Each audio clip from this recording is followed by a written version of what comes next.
ದೇಶಕ್ಕೆ ಒಂದೇ ಪಟ್ಟಿರ್ತದೆ ಪ್ರಧಾನಿ ಪಟ್ಟ, ಎಲ್ಲರೂ ಪ್ರಧಾನಿ ಆಗಲಿಕ್ಕೆ ಸಾಧ್ಯ ಇಲ್ಲ, ಅದು ಎಲ್ಲರಿಗೂ ಗೊತ್ತಿದ್ದ ವಿಷಯ ಅದು. ಹೀಗಾಗಿ ಇವತ್ತು ಎಲ್ಲರಿಗೂ ಮಿನಿಮಮ್ ಬದುಕುದಕ್ಕೆ ಒಂದಿಷ್ಟು ಅನ್ನ, ನೀರು, ಸ್ವಚ್ಛ ನೀರು, ಅವು ಗುಳಿಗೆ ಔಷಧಗಳು ಆರೋಗ್ಯಕ್ಕೆ ಮತ್ತು ಶಿಕ್ಷಣಕ್ಕೆ ಇಷ್ಟು ನಮಗೆ ಕೊಟ್ಟರೆ ಸಾಕಪ್ಪ.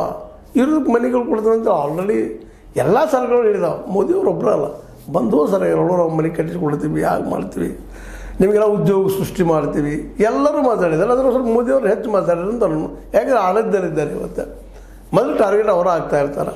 ಹೀಗಾಗಿ ಆಗಲಿ ನಾವು ಹೇಳ್ತಾ ಇರೋದೇನಪ್ಪ ಅಂದ್ರೆ ಜಾತಿವಾರ ಸಮೀಕ್ಷೆ ಇವತ್ತು ನಮ್ಮ ದೇಶದಲ್ಲಿ ಅನಿವಾರ್ಯದ ಮಾಡಲೇಬೇಕಾದಂಥದ್ದು. ಯಾಕಂದ್ರೆ ನಾವು ಜಾತಿಯನ್ನು ಬಿಟ್ಟು ಏನು ವ್ಯವಹಾರ ಮಾಡೋದಿಲ್ಲ. ಯಾಕಪ್ಪ ಅಂತಂದ್ರೆ ಬಸವಣ್ಣನವರಷ್ಟು ಮನೋವಿಶಾಲಮ್ಮಲ್ಲಿ ಯಾರಲ್ಲೂ ಇಲ್ಲ. ಇನ್ನುಳಿದ ಮಹನೀಯರು ಬರ್ತಾರೆ ನಮ್ಮಲ್ಲಿ ಅವರಷ್ಟು ಮನೋವಿಶಾಲ ಭಾಳಷ್ಟು ಜನರಲ್ಲಿ ಇಲ್ಲ.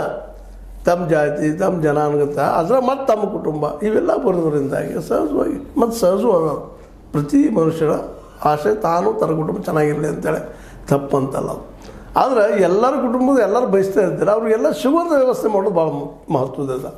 ಒಬ್ಬ 10 ಕೋಟಿ 100 ಕೋಟಿ 1000 ಕೋಟಿ ಗಳಿಸಿರೋಗಿದ್ಲು ಅದು ಜನಸಾಮಾನ್ಯರು. ಇವತ್ತು ಸ್ವತಃ ಇವೆಲ್ಲರ ದುಡ್ಡು ಟೋಟಲಾಗಿ ಮಾಡಿದಾಗ GDP ವಿಚಾರ ಮಾಡಿದಾಗ ಪರ್ ಕ್ಯಾಪಿಟಲ್ಗೆ ಪ್ರತಿಯೊಬ್ಬರಿಗೂ ನಾವು 2 ಲಕ್ಷ ಹೆಚ್ಚು ಕಡಿಮೆ ಮಾಡ್ತೀವಿ. ಅದು ಬಂದದ್ದು ಅದು ನಿಜವಾಗಿ 2 ಲಕ್ಷ ರೂಪಾಯಿ ಬರಬೇಕಲ್ಲ ಅವ್ರಿಗೆ, ಎಲ್ಲರೂ ಸಿಗಬೇಕಲ್ಲ. ಸಿಗ್ತದ್ರೆ ಸಮಸ್ಯೆನೇ ಇಲ್ಲ, ಅದು ಸಿಗೋಂಗಿಲ್ಲಲ್ಲ. ಇಲ್ಲ ಕೆಲವೇ ಕೆಲವು ಜನ ಕಡೆ ಈ